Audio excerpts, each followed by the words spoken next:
Howdy folks, welcome to High Country Tips and Tricks from the Adventure Cowboy channel. Today's High Country tip is another one on fire starting, and we're going to do it using these pencil sharpeners.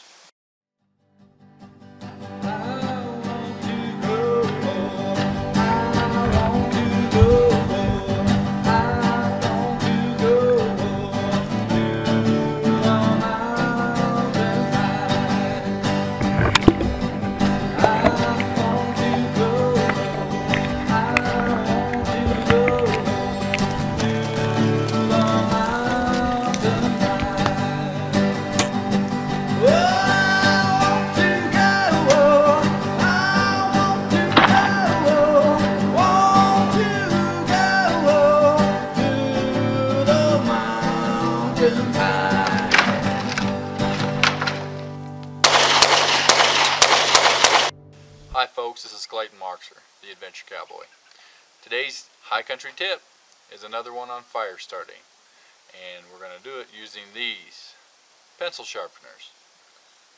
The first one is one of the 2-size pencil sharpeners, which I prefer. I really like the old metal ones, but I can't find them anymore. A nice thing about those, you got a hole for the large pencil and a hole for the small pencil, so if you have a stick, the only dry stick you can find is too big to go in the small pencil hole, then you have another option. The other one I have here is just a regular standard size pencil sharpener, and it's got a little catch for the shavings.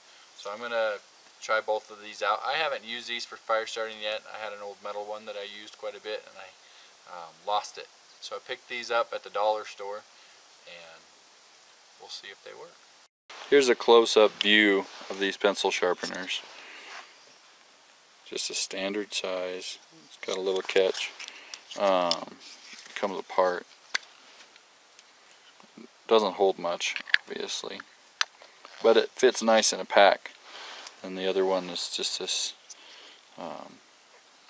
two-bladed one. You can see it's got the 2 different size holes, which comes in really handy. Okay, just gonna give you a little bit of a close-up of how this works.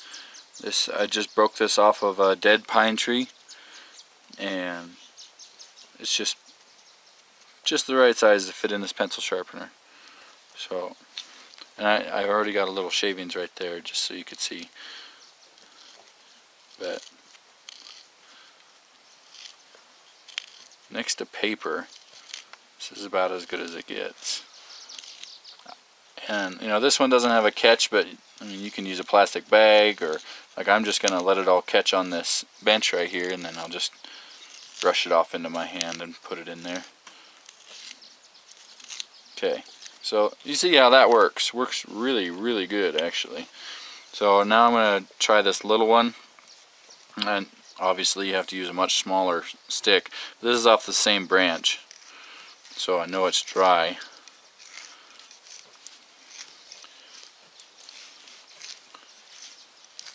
Guess I better have this on the camera so you can see what I'm doing.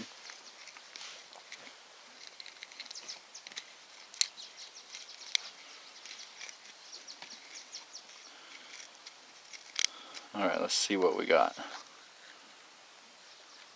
Okay, so that works pretty good too.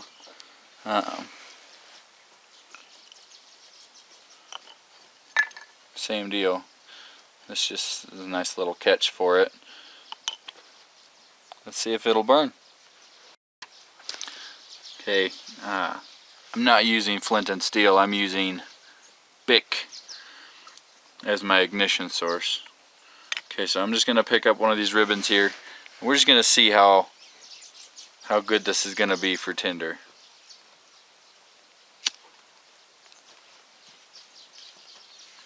It's hot. I think it's going to be pretty good. I've got this zoomed in so you can kind of see what I'm going to do from start to finish. I've got those shavings from the pencil sharpener in my hand. Usually kind of like to have a bit of a base to set my tinder on.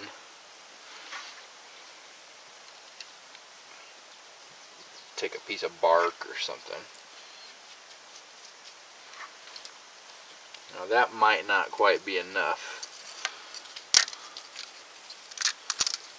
Get some really fine light wood. And of course, if you're in beetle kill area, there's no shortage of red pine needles. So put those down there. I'm not going to get too carried away with building it until I get it at least lit. But it's got to have fuel, so I'm going to make sure that there's at least something to start burning.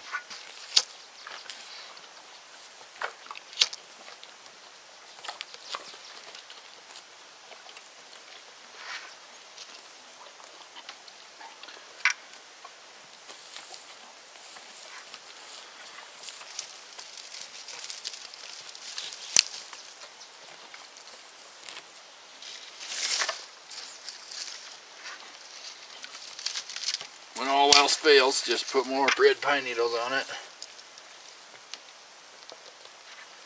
And boom.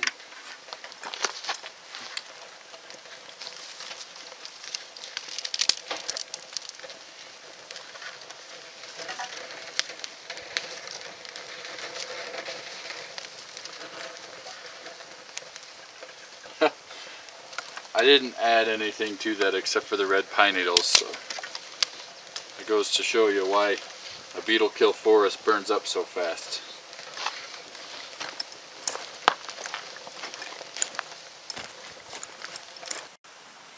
Well folks, I hope you could see the effectiveness of using the pencil sharpener to create tinder.